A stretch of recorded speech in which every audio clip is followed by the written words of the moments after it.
भारत के इतिहास में किस तरीके से कभी ब्रेस्ट टैक्स भी लिया गया था। ब्रेस्ट टैक्स मतलब स्तनों के ऊपर लिया जाने वाला टैक्स। बात तब की है जब भारत आज़ाद नहीं हुआ था। जब भारत आज़ाद नहीं हुआ था तब प्रिंसली स्टेट हुआ करता था। राजा महाराजा कई सारे स्टेट में शासन किया करते थे। उसी तरीके से हमारे राज्य में एक राज्य है जिसको हम लोग केरल के नाम से जानते हैं आज की डेट में। तब इस राज्य का नाम त्रावणकोर हुआ करता था। और ये जो ऊपर वाला हिस्सा कर्नाटक तमिलनाडु दिख रहा है, ये पूरा एरिया क्या कहलाता था? Madras presidency. Madras presidency British हुकूमत का गढ़ बन चुका था बहुत पहले से। 1729 में 1729 में त्रावणकोर किंगडम की स्थापना करी गई। इस त्रावणकोर की संस्थापक थे मार्तंड वर्मा। त्रावणकोर में एक नियम लागू किया गया ऊंची जातियों के द्वारा निम्न जाति पर, पुरुष और महिला के लिए, दोनों के लिए। पुरुष के लिए लगाया गया कि वो लोग सर में गमछा या किसी भी तरह की पगड़ी नहीं लगा सकते। और महिलाओं के लिए ये प्रावधान रखा गया कि अगर वो अपनी ब्रेस्ट को यानी स्तन को ढकना चाहते हैं तो वहाँ जो भी शासक होगा उनको टैक्स देना होगा। अपने शरीर की जो ऊपरी हिस्सा है उसको आप ढक के नहीं चल सकते हैं। अगर वो ढकना चाहती है तो उनको टैक्स देना होगा। बात जो महिलाओं की आती है वहाँ मानसिक स्थिति थोड़ी घूम जाती है। यहीं पे आप थोड़ा सा भी कल्पना करके देखिए उस टाइम मानसिक स्थिति क्या रही होगी वो महिलाओं की जिनसे वो जूझ रही थी। उस टाइम त्रावणकोर में दो निम्न जाति हुआ करता था, एक है एजबा और दूसरा है नादर। दोनों ही निम्न जाति है, बस कास्ट अलग अलग था। चलो पहले हम एजबा की बात करते हैं।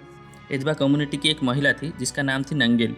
नांगेली को ये सारी चीज़ मंजूर नहीं होती, तो प्रावधान ये रखा गया था कि जो भी महिला अपनी ऊपरी हिस्सा को ढकना चाहती है उसको टैक्स देना होगा। त्रावणकोर की राजा को वो टैक्स लेने के लिए टैक्स ऑफिसर जाया करते थे। हफ्ते के हिसाब से टैक्स देना होता था। जो भी टैक्स होता था या फिर जो भी पैसा होता था उसको केले की पत्ते में देने का प्रावधान रखा गया। नांगेली ऐसी महिला थी जिसको ये सब मंजूर नहीं होता था। वो ये डिसाइड करती है कि नहीं, वो अपनी ब्रेस्ट को ढक के चल सकती है और किसी को आपत्ति नहीं होनी चाहिए। अगर आपत्ति है तो जाहिर सी बात है, अगर आपत्ति हो रही है तो जाहिर सी बात है ये गलत बात है। ये बात धीरे धीरे राजा तक पहुंचती है और जब राजा तक पहुंचती है, राजा जो है वो टैक्स ऑफिसर को भेजता है कि जाओ टैक्स लेके आओ। टैक्स ऑफिसर नांगेली के घर जाती है और काफ़ी बहस होती है नांगेली से, और नांगेली टैक्स देने से मना कर देती है। हाँ, मना करने के बाद उसको हरास किया जाता है बुरी तरीके से। बहुत उल्टी सीधी बात कही जाती है जाति सूचक शब्दों के साथ। फिर नांगेली घर के अंदर जाती है। सबको लगता है कि वो पैसे लेने गई है। वो जो बाहर आती है देखकर सबकी होश उड़ने लगती है। हर कोई दांतों तले अपने उंगलियां दबा देता है, क्योंकि नांगेली क्या करती है, अपनी ब्रेस्ट को यानी अपनी स्तन को काट के केले के पत्ते में सौंप देती है। जाहिर सी बात है वो मर जाती है। नांगेली की बस इतना ही स्टोरी थी। नांगेली को केरल के अंदर त्रावणकोर में पूजा जाता है आज भी। उसके बाद जगह जगह रिवोल्ट होने लगती है ब्रेस्ट टैक्स के खिलाफ, और राजा को फाइनली डिसीजन लेना पड़ता है कि एजबा कम्युनिटी से ब्रेस्ट टैक्स को हटाया दिया जाए।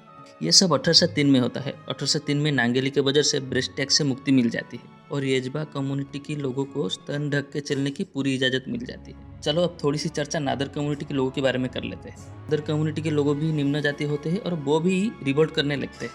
कई सारे इतिहासकार इस बात को कवर करते हैं और कई सारे इतिहासकार इस बात को कवर नहीं भी करते हैं। बात ऐसी भी इतिहासकारों ने लिखी हुई है कि ब्रेस्ट की साइज पर भी टैक्स कम या ज़्यादा हुआ करता था।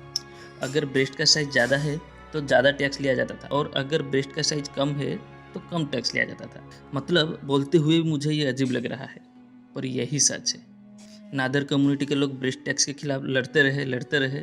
ध्यान रखिए 1803 के बाद 1859 की बात है। उस टाइम मद्रास के गवर्नर होते हैं चार्ल्स तेबेलियन उस टाइम त्रावणकोर की राजा पर प्रेशर डालते हैं, और प्रेशर डालने के बाद फाइनली 1859 को ब्रेस्ट टैक्स को खत्म किया जाता है। उसके बाद भी त्रावणकोर में कई सारे हिस्सों में टैक्स लिया जाता था। 1924 में ये पूरी तरह से खत्म होता है। तब आज़ादी की लड़ाई अपनी चरम पर थी। 1729 से 1924 तक ब्रेस्ट टैक्स लिया गया था। ये कहानी यहीं पर खत्म होती है। आप इतिहास उठा के देख लीजिए, जब भी बदलाव आया है किसी न किसी ने अपना बलिदान दिया।